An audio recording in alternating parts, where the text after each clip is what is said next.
Jeremiah 31, New International Version.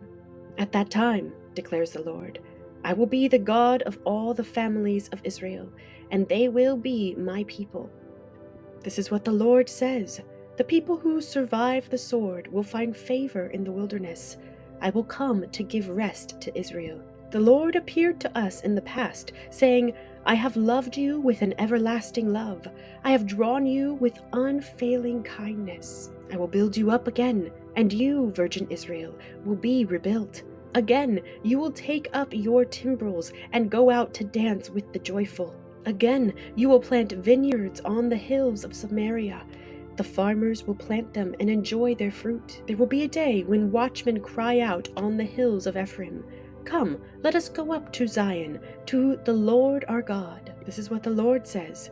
Sing with joy for Jacob. Shout for the foremost of the nations. Make your praises heard and say, Lord, save your people, the remnant of Israel. See, I will bring them from the land of the north and gather them from the ends of the earth. Among them will be the blind and the lame, expectant mothers and women in labor. A great throng will return. They will come with weeping. They will pray as I bring them back. I will lead them beside streams of water on a level path where they will not stumble, because I am Israel's father, and Ephraim is my firstborn son. Hear the word of the Lord, you nations. Proclaim it in distant coastlands. He who scattered Israel will gather them and will watch over his flock like a shepherd. For the Lord will deliver Jacob and redeem them from the hand of those stronger than they. They will come and shout for joy on the heights of Zion. They will rejoice in the bounty of the Lord, the grain, the new wine, and the olive oil, the young of the flocks and herds. They will be like a well-watered garden, and they will sorrow no more. Then young women will dance and be glad, young men and old as well. I will turn their mourning into gladness. I will give them comfort and joy instead of sorrow.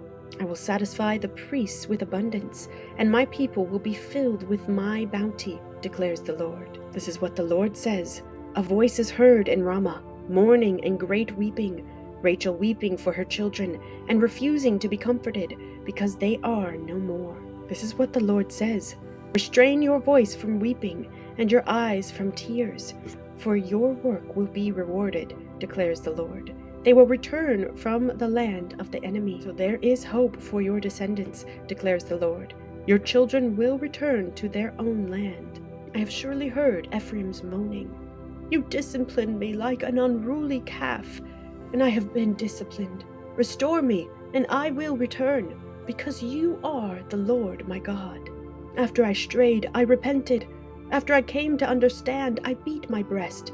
I was ashamed and humiliated, because I bore the disgrace of my youth. Is not Ephraim my dear son, the child in whom I delight? Though I often speak against him, I still remember him. Therefore my heart yearns for him. I have great compassion for him, declares the Lord. Set up road signs, put up guideposts, take note of the highway, the road that you take. Return, Virgin Israel, return to your towns. How long will you wander, unfaithful daughter Israel? The Lord will create a new thing on earth. The woman will return to the man. This is what the Lord Almighty, the God of Israel, says.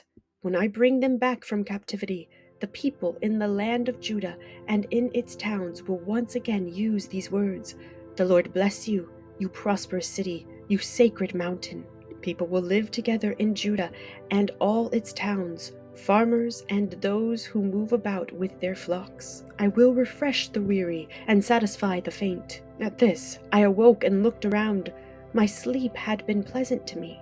The days are coming, declares the Lord, when I will plant the kingdoms of Israel and Judah with the offspring of people and of animals. Just as I watched over them to uproot and tear down, and to overthrow, destroy, and bring disaster, so I will watch over them to build and to plant, declares the Lord. In those days, people will no longer say, the parents have eaten sour grapes, and the children's teeth are set on edge.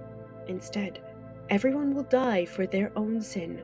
Whoever eats sour grapes, their own teeth will be set on edge. The days are coming, declares the Lord, when I will make a new covenant with the people of Israel and with the people of Judah. It will not be like the covenant I made with their ancestors when I took them by the hand to lead them out of Egypt, because they broke my covenant, though I was a husband to them, declares the Lord. This is the covenant I will make with the people of Israel. After that time, declares the Lord, I will put my law in their minds and write it on their hearts.